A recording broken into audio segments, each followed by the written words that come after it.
Hello दोस्तों, स्वागत है आपका आपके अपने YouTube channel MPPSC exam centre में।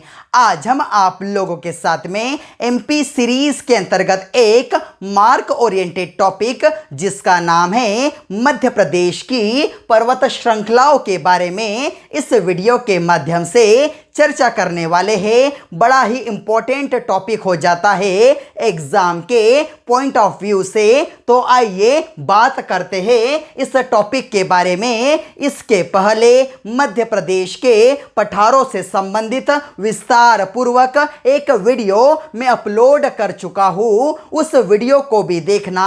आज के बाद मध्य प्रदेश के पठार एवं पर्वतों से संपूर्ण डाउट आप लोगों के क्लियर होने वाले हैं। तो बात करते हैं इस टॉपिक के बारे में। हमारे मध्य प्रदेश में यदि हम देखें तो मुख्यतः दो पर्वत श्रृंखलाएं पाई जाती है। सबसे पहली यदि देखें थोड़ा सा उत्तर वाले भाग में विंध्याचल पर्वत श्रृंखला और दक्षिण वाले भाग में सतपुड़ा पर्वत श्रृंखला बड़ा ही महत्वपूर्ण हो जाता है। इन दोनों के बारे में क्वेश्चंस बनते हैं। एक और पर्वत श्रृंखला है हमारे मध्य प्रदेश के अंतर्गत जिसका थोड़ा सा भाग केवल 3 जिलों के अंतर्गत आता है। रतलाम है, मंदसौर है और नीमच है। इसका नाम है अरावली पर्वत श्रृंखला।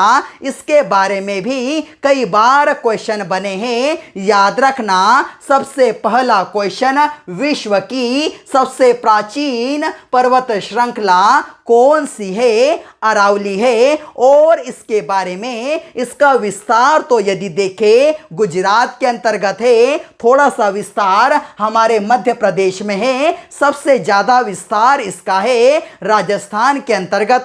और राजस्थान का एक जिला है जिसका नाम है सिरोही जिला। इसी सिरोही जिले में इस अरावली पर्वत की सबसे ऊंची चोटी जिसका नाम है गुरु शिखर, जिसकी हाइट है 1722 मीटर स्थित है। और यहां पर आप जानते हो माउंट आबू है। माउंट आबू किसके लिए बड़ा प्रसिद्ध है? वैसे तो हिल स्टेशन है और यहां पर जैन धर्म के बड़े ही सुंदर और अच्छे मंदिर बने हैं। अर्थात हम इसे कहते हैं दिलवाड़ा के जैन मंदिर। इनका निर्माण 11वीं और 13वीं शताब्दी में विमल शाह के द्वारा करवाया गया था। इस टाइप के भी क्वेश्चन पूछे गए हैं। और यदि आगे बढ़े तो इसका विस्तार मध्य प्रदेश, गुजरात, राजस्थान, उत्तर प्रदेश और दिल्ली तक है। दिल्ली के अंतर्गत भी यदि आप देखो तो आपने नाम सुना होगा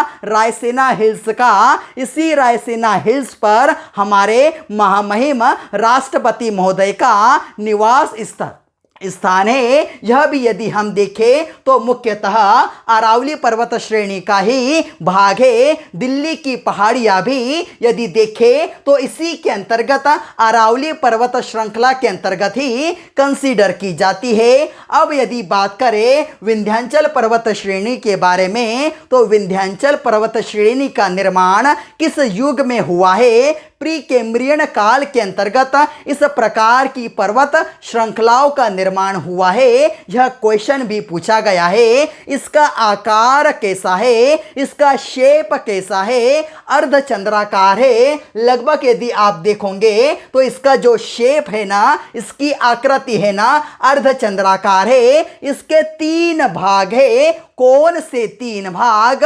सबसे पहला भाग विंध्याचल है, दूसरा भाग भानडेर है या कहीं कहीं भारनेर लिखा मिल जाएगा, और तीसरा भाग कैमूर है। और इसके बारे में याद रखना, भारत की सबसे पुरानी या प्राचीनतम दूसरी पर्वत श्रृंखला कहलाती है विंध्याचल पर्वत श्रेणी। अगला यदि देखें बात करते हैं सतपुड़ा के बारे में। सतपुड़ा जो है लगभग यदि हम देखें तो दक्षिण के अंतर्गत है। दक्षिण के अंतर्गत सबसे इसका पश्चिमी भाग राजपीपला कहलाता है, बीच वाला भाग महादेव कहलाता है, सबसे पूर्वी वाला भाग मेकाल कहलाता है। किस प्रकार से याद रखें, पिपला से कर दो पश्चिमी भाग, म से महादेव, म से मध्य भाग और जो बच जाए मेकाल जो बचा यह कहलाएगा पूर्वी भाग। बड़ा ही महत्वपूर्ण हो जाता है। इन दोनों पर्वत श्रृंखलाओं के बीचों बीच से एक नदी लगभग हम कह सकते हैं इन दोनों पर्वत श्रृंखलाओं के समांतर प्रवाहित होती है। भ्रंश घाटी है यहाँ पर। इसी भ्रंश घाटी से नर्मदा नदी मध्य प्रदेश के 15 जिलों से प्रवाहित होती है। यदि उसकी कुल लंबाई की बात करें 13-12 किलोमीटर है। मध्य प्रदेश के अंतर्गत 1077 किलोमीटर नर्मदा नदी प्रवाहित होती है। नर्मदा नदी मध्य प्रदेश और साथ ही साथ गुजरात की जीवन रेखा कहलाती है। अगला यदि बात करें तो एक एक के बारे में विस्तार पूर्वक चर्चा करते हैं। सबसे पहले ले लेते हैं विंध्याचल को। विंध्याचल का विस्तार राजस्थान गुजरात होते हुए जैसे ही यह पर्वत श्रृंखलाएं हमारे मध्य प्रदेश के अंतर्गत आती है तो सबसे पहले अलीराजपुर से बात करते हैं।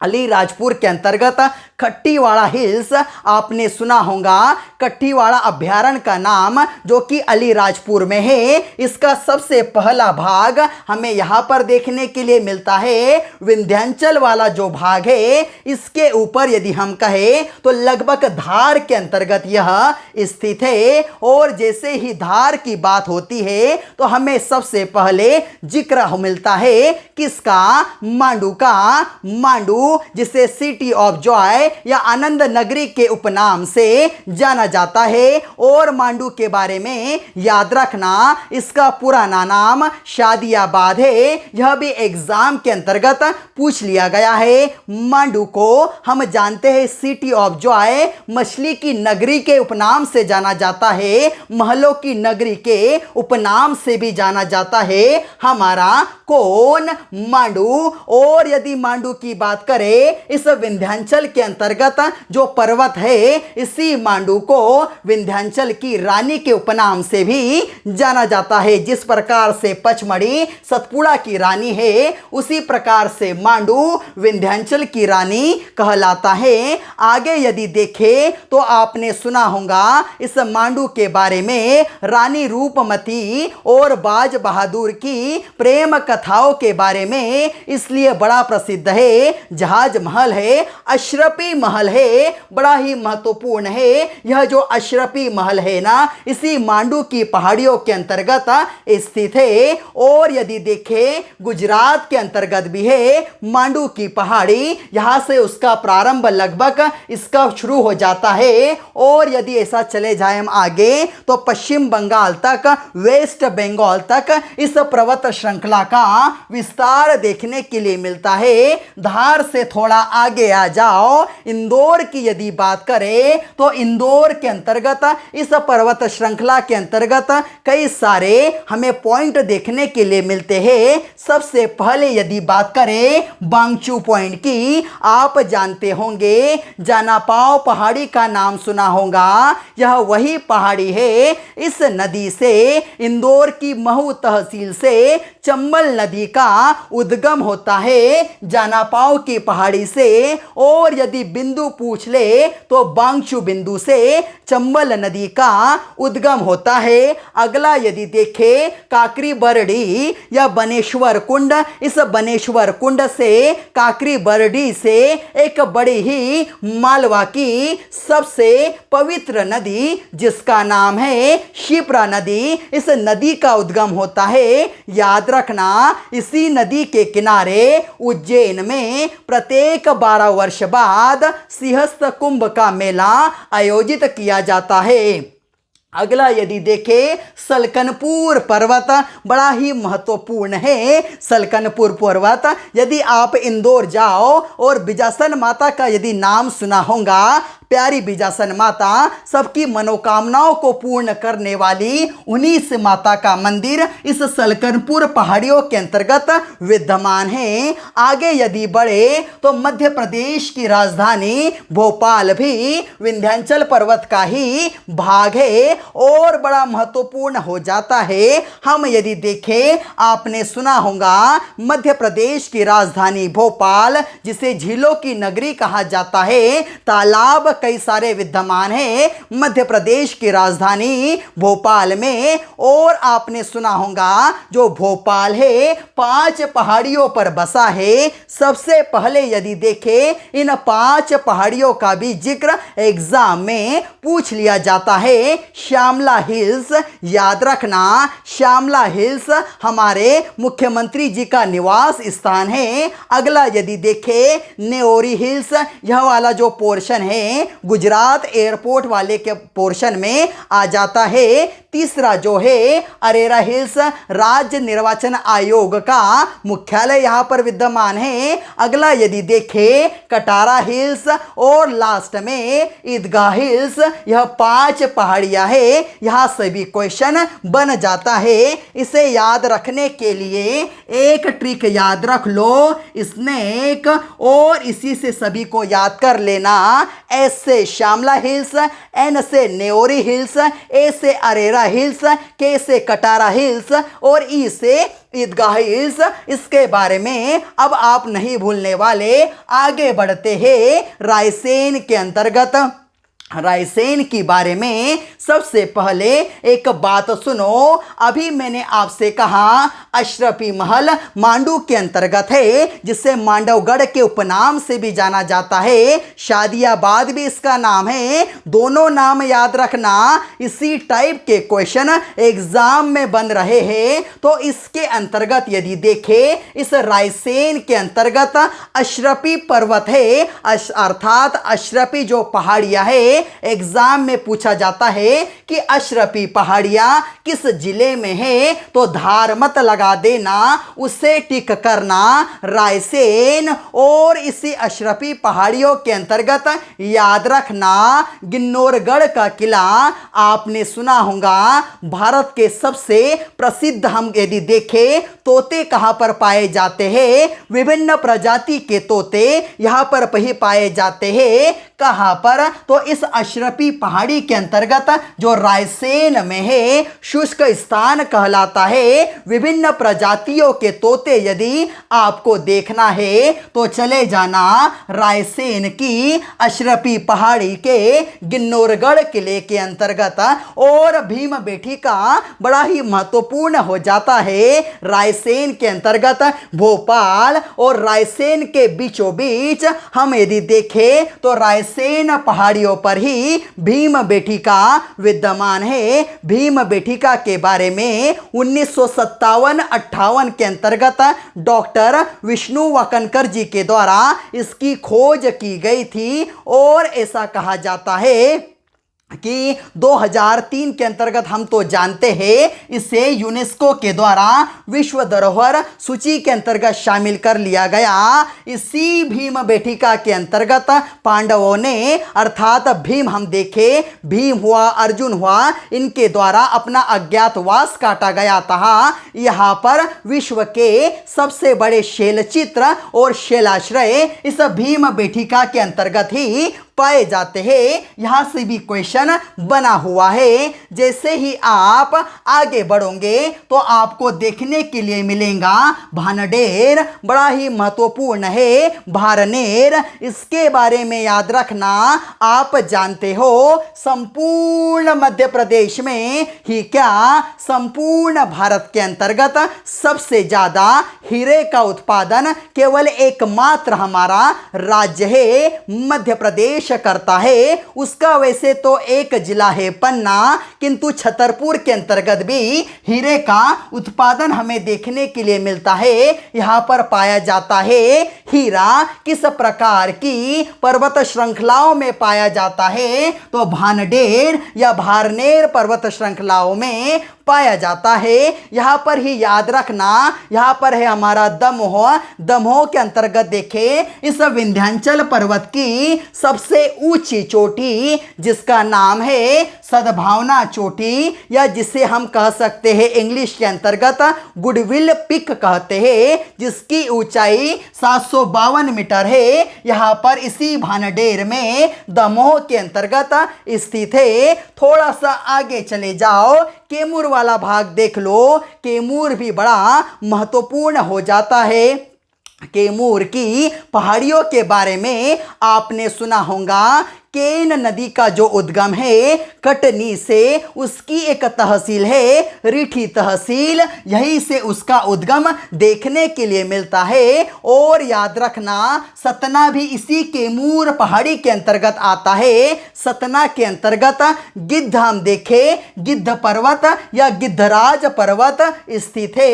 यहाँ से भी क्वेश्चन बन सकता है। अभी आपसे मैंने कहा जो कैमूर है ना, इस विंध्याचल पर्वत श्रेणी का पूर्वी भाग कहलाता है। केन नदी का उद्गम कटनी की रिठी तहसील से होता है। त्रिकुट पर्वत है, बड़ा ही महत्वपूर्ण हो जाता है। त्रिकुट पर्वत हम जानते हैं हमारे कुल 51 शक्तिपीठ है, उसमें से हमारा एक शक्तिपीठ है हम जिसे जानते हैं मां शारदा शक्तिपीठ के नाम से, एक और उसका नाम है नरसिंह पीठ के नाम से इस पीठ को जाना जाता है। जब भी आप मेहर में जाओगे और मां शारदा के दर्शन करने जाओगे तो आपको कुल 1063 जो स्टेयर्स है उसको चढ़ना पड़ेगा।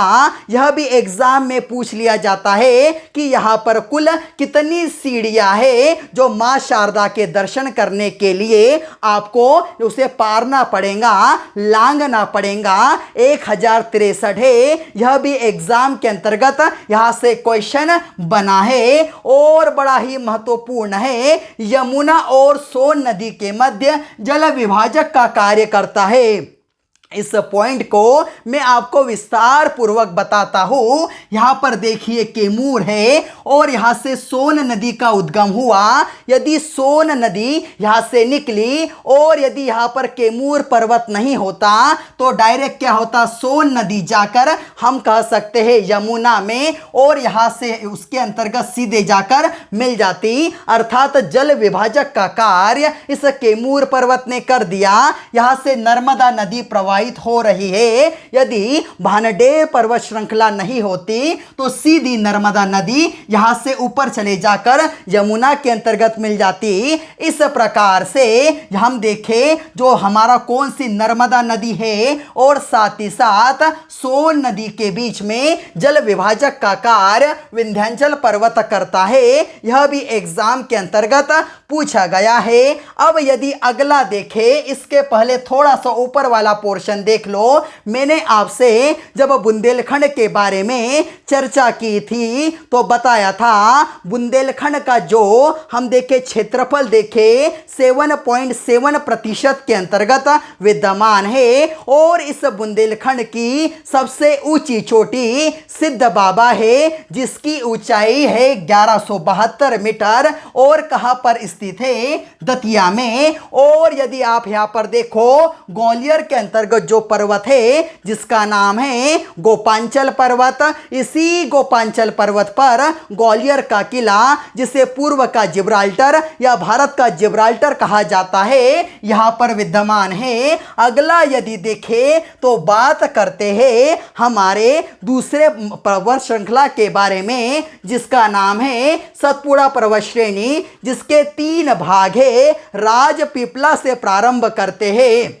राजपीपला के बारे में याद रखना, वैसे तो इसका विस्तार गुजरात से ही प्रारंभ हो जाता है राजपीपला की पहाड़ियों से। और यहाँ पर हमारा एक जिला है जो कि मेरा जिला है बुरहानपुर। यहाँ पर एक है बुरहानपुर दरा, यहाँ तक इसका विस्तार है। और इसी राजपीपला की पहाड़ी के अंतर्गत हमें देखने के लिए मिलता है असीरगढ़ का किला जो कि बुरहानपुर के अंतर्गत है, जिसे इसे दक्षिण का प्रवेश द्वार या दक्षिण की कुंजी तक कहा जाता है। ऐसा कहा जाता है पुराने समय के अंतर्गत जितने भी उत्तर से शासक आया करते थे, जिन्हें दक्षिण विजय करना था, इस किले को बिना जीते वह दक्षिण विजय नहीं कर सकता था। अर्थात इसीलिए इसे कहा जाता है दक्षिण का प्रवेश द्वार। और आप जानते हैं यदि असुरगढ़ की बात करो तो असुरगढ़ को एक राजा है अहिर राजा के द्वारा बसाया गया था। इस किले का निर्माण भी उसके द्वारा कराया गया था। यहाँ पर एक बड़ा ही पुराना लगभग 10वीं शताब्दी के अंतर्गत बना हुआ शिव जी का मंदिर भी विद्यमान है। और यदि बुरहानपुर की बात करें तो बुरहानपुर से होती हुई जो हम देखें एक नदी है ताप्ती नदी, जिसका उद्गम बैतूल से होता है, बैतूल के मुल्ताई से होता है, बुरहानपुर में आकर सीधे महाराष्ट्र के अंतर्गत चली जाती है। और यदि देखें यहाँ पर ही राजपीपला के अंतर्गत इसकी सर्वोच्च चोटी हमें चुलगिरी देखने के लिए मिलती है। और यदि इसी का नाम देखें तो अखरानी हिल्स या बड़वानी हिल्स भी है। अखरानी हिल्स के बारे में याद रखना, आपने सुना होगा बड़वानी का नाम। बड़वानी में 52 गजा की सबसे बड़ी मूर्ति है, 84 फीट उसकी ऊंचाई है, जो कि जैन धर्म के पहले तीर्थंकर जिनका नाम है ऋषभदेव को समर्पित है। इस मूर्ति की तुलना कभी कभी कर्नाटक के श्रवण बेंगोला की मूर्ति से तक कर ली जाती है। अगला बड़वानी हिल्स भी यहाँ पर इसी का भाग है। असुरगढ़ के बारे में बता दिया, गौलीगढ़ और बीजागढ़ इसी राजपीपला के अंतर्गत लगभग आधा आधा भाग बुरहानपुर और महाराष्ट्र के अंतर्गत विद्यमान है। गौलीगढ़ के बारे में याद रखना, पूर्णा नदी का उद्गम यहाँ से हुआ है। पूर्णा नदी जो है ना ताप्ती नदी की सहायक नदी है। अगला यदि देखें महादेव के बारे में बात करें, इसका विस्तार यहीं से निमाड़ के खंडवा से प्रारंभ होता है और सिवनी तक है। सर्वोच्च चोटी महादेव पर्वत की धूपगढ़ है और इसकी ऊंचाई 1350 मीटर है। यह एग्जाम में कई बार पूछा गया है। पचमढ़ी को याद रखना, सतपुड़ा की रानी कहा जाता है। पचमढ़ी की खोज फॉर्सिथ के द्वारा की गई है। चोरागढ़ देख लो, नंदीगढ़ देख लो, इसी महादेव पर्वत के भाग है। कालीभीत की पहाड़ियाँ जो कि बैतूल के अंतर्गत है, जिनकी ऊंचाई 770 मीटर है, इसी का भाग है। कालीभीत अभ्यारण्य के बारे में सुना होगा, काले भालुओं के लिए जो कि बैतूल में है, बड़ा ही प्रसिद्ध है कालीभीत अभ्यारण्य। मेकाल पर्वत श्रेणी की यदि बात करें तो इसका विस्तार कहां से कहां तक है, याद रखना, सिवनी से लेकर अमरकंटक तक, अर्थात यदि देखें तो छत्तीसगढ़ के अंतर्गत भी इस सतपुड़ा पर्वत श्रेणी का विस्तार है। यदि हम राज्यों की बात करें तो हमारा मध्य प्रदेश हुआ, महाराष्ट्र हुआ और छत्तीसगढ़ भी इसके अंतर्गत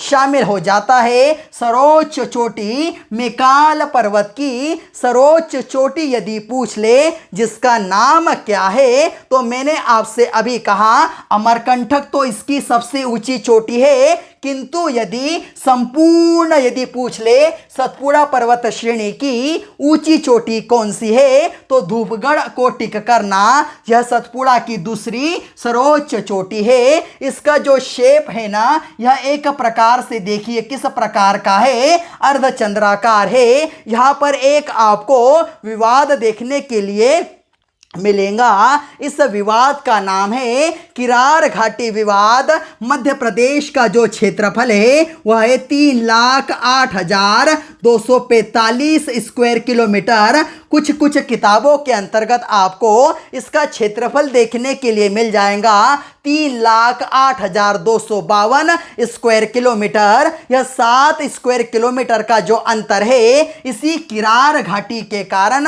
हमारे मध्य प्रदेश की कई सारे किताबों के अंतर्गत यह डिफरेंस देखने के लिए मिलता है। अचानकमार बायोस्फीयर रिजर्व बड़ा ही महत्वपूर्ण हो जाता है। आता कहाँ पर है, तो मेकाल पर्वत श्रेणी वैली के अंतर्गत आता है। अमरकंटक वाले भाग में सबसे पहले यदि बात करें कुल हमारे मध्य प्रदेश के अंतर्गत कुल कितने बायोस्फीयर रिजर्व है, केवल 3 है। सबसे पहला पचमढ़ी है जो 1999 के अंतर्गत केंद्र सरकार के द्वारा इसे जैव बायोस्फीयर रिजर्व घोषित किया गया था। दूसरा है Achanakmar biosphere reserve.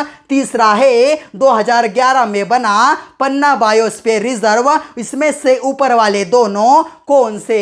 Pachmarhi biosphere reserve और दूसरा अचानकमार बायोस्फीयर रिजर्व, यह यूनेस्को की लिस्ट में भी शामिल है। पचमढ़ी 1999 के अंतर्गत केंद्र सरकार के द्वारा दर्जा दिया गया। 10 साल बाद 2009 के अंतर्गत यूनेस्को के द्वारा, और इस अचानकमार को दर्जा दिया गया 2012 के अंतर्गत यूनेस्को के द्वारा। यह अनूपपुर जिले के अंतर्गत आता है। यहां पर आती है लांजी हिल्स।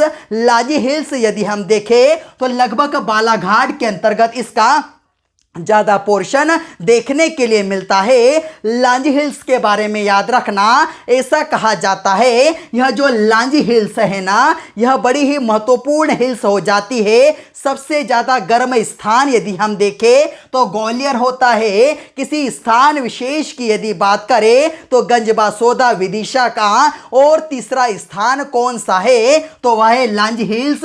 इसी लांजी हिल्स के अंतर्गत कई प्रकार के खनिज पाए जाते हैं। सर्वाधिक खनिज वाला भाग है, हम जानते हैं तांबे की सबसे प्रसिद्ध खदानें हैं। मैग्नीज की एशिया की सबसे बड़ी खदान भरवेली इसी बालाघाट के अंतर्गत विद्यमान है। बालाघाट को यदि देखें तो बालाघाट के अंतर्गत बांस का सबसे ज्यादा निर्माण होता है, उत्पादन होता है। धान का सबसे ज्यादा उत्पादन होता है। इसके अंतर्गत जलप्रपात की जब बात की थी तो मैंने आपको बताया था कौन कौन से जलप्रपात है। मलधर जलप्रपात है, गांगुलपारा जलप्रपात इस बालाघाट के अंतर्गत विद्यमान है। अब यदि देखें तो संपूर्ण लगभग डेटा आपको मैंने बता दिया है। यहां पर एक छोटा सा स्थान यदि देखें, छोटा तो नहीं कह सकते, बड़ा ही महत्वपूर्ण है। आप जानते हो छिंदवाड़ा के बारे में, मध्य प्रदेश का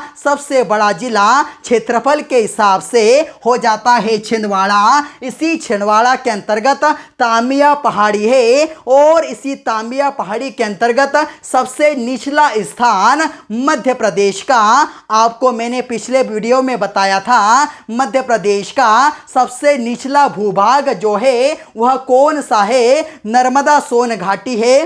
किंतु यदि सबसे निचला स्थान पूछ ले तो इस तामिया पहाड़ी के अंतर्गत ही आता है। वह हमारा वहाँ पर भारिया जनजाति पाई जाती है, पातालकोट। और याद रखना जैव विविधता विरासत स्थल के अंतर्गत मध्य प्रदेश के केवल 2 स्थल, यह पातालकोट छिंदवाड़ा वाला और सतना का नरो पहाड़ केवल आते हैं। लगभग संपूर्ण जानकारी आपको इस वीडियो के माध्यम से मैंने उपलब्ध करा दी। इसके बारे में एक और बात याद रखना, इन पहाड़ियों का यह जो श्रेणियां है इनका विस्तार जो है पूरब से पश्चिम की ओर है। जैसे ही आप पश्चिम से पूरब की ओर है, जैसे ही आप क्या करोगे, आगे बढ़ोगे, पश्चिम से पूरब की ओर आगे जाओगे, इनकी जो ऊंचाई है, औसत ऊंचाई है, वह कम होती जाएंगी। औसत ऊंचाई की यदि इसकी बात करें 450 मीटर से लेकर